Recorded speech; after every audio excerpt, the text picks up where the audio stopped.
नमस्कार, Sujas special bulletin में आपका स्वागत है। मैं हूं आपके साथ अभिलाषा गर्ग। मुख्यमंत्री श्री भजनलाल शर्मा की अध्यक्षता में मुख्यमंत्री कार्यालय में आयोजित मंत्रिमंडल की बैठक में प्रदेश में पर्यावरण सुरक्षा, हरित और टिकाऊ विकास को प्रोत्साहन देने, गवर्नेंस, उद्योग, शिक्षा सहित विभिन्न क्षेत्रों में आर्टिफिशियल इंटेलिजेंस और मशीन लर्निंग के उत्तरदायी, नैतिक और सुरक्षित उपयोग को बढ़ावा देने के लिए नई नीतियों के अनुमोदन और कर्मचारी कल्याण से जुड़े कई महत्वपूर्ण फैसले किए गए। जन स्वास्थ्य अभियांत्रिकी मंत्री श्री कन्हैया लाल ने बताया कि ग्रीन क्रेडिट वाउचर इनिशिएटिव 2025 योजना को मंत्रिमंडल द्वारा मंजूरी दे दी गई है। योजना के तहत हरित और टिकाऊ परियोजनाओं में निवेश पर ट्रेडेबल ग्रीन वाउचर दिए जाएंगे, जिनका मूल्य 1 करोड़ रुपए तक के हरित निवेश पर 5% और 10 करोड़ रुपए से अधिक पर 10%, अधिकतम 2.5 करोड़ रुपए होगा।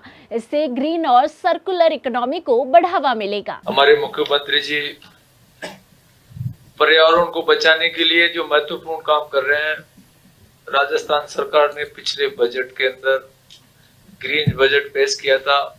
उसी के तहत जितनी भी हमारी नगर पालिकाएं, नगर निगम, नगर परिषदों के अंदर कोई भी इन्वेस्टर ऐसे प्रोजेक्ट लगाए जो कार्बन उत्सर्जन कम से कम करे, ग्रीन एनर्जी से चले, ऐसों के लिए एक पॉलिसी लेके आए हैं। उसका आज मंत्रिमंडल में अनुमोदन हुआ। इसका मुख्य उद्देश्य है कि हमारा पर्यावरण सुधरे, लोगों को जो शहरों के अंदर जो लोग छोड़ के आजकल गांवों के अंदर जा रहे हैं, ये सब चीजें इसके अंतर्गत जितने भी कोई, चाहे हमारे एजुकेशन का वो हॉस्पिटल हो, कोई दूसरी इंडस्ट्री हो, जिसमें अंतर्गत उद्यमों एवं शहरी स्थानीय निकायों, नवीनीकरण ऊर्जा दक्षता, अपशिष्ट प्रबंधन, जो भी हमारा वेस्टेज आता है उसका प्रबंधन वो करे, जल संरक्षण का कोई ऐसे काम करे, वायु प्रदूषण को नियंत्रण करे, sustainable building and infrastructure, sustainable agriculture को ऐसा उसके अंदर हो,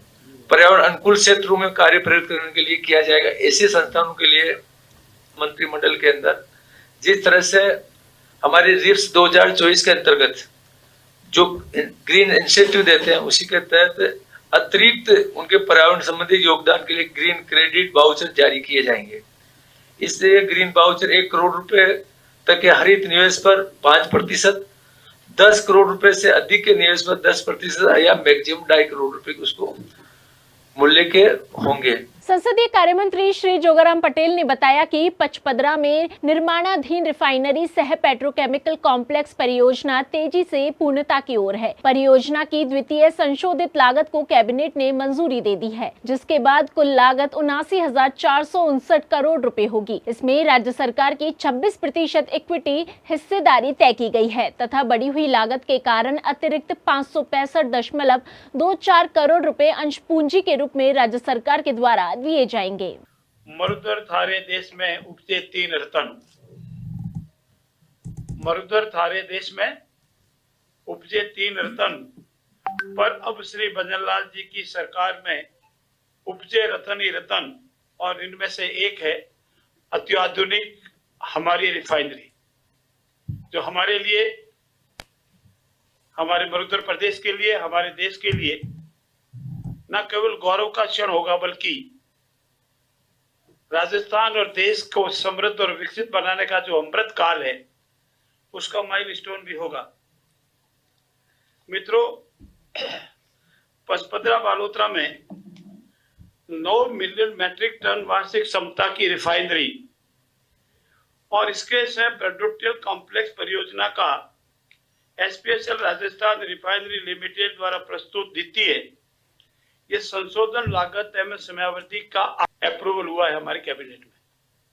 कैबिनेट की इस बैठक में लिए गए निर्णय राज्य सरकार की पर्यावरण संरक्षण, टिकाऊ विकास, तकनीकी नवाचार और औद्योगिक विस्तार के प्रति प्रतिबद्धता को दर्शाते हैं। ग्रीन इकोनॉमी को प्रोत्साहन, आर्टिफिशियल इंटेलिजेंस के जिम्मेदार उपयोग और पचपदरा रिफाइनरी जैसी महत्वाकांक्षी परियोजनाओं को गति देने से प्रदेश के आर्थिक विकास, रोजगार सृजन और सुशासन को नई मजबूती मिलेगी। सुजस स्पेशल बुलेटिन में आज के लिए इतना ही। फिर होगी आपसे मुलाकात, तब तक के लिए नमस्कार।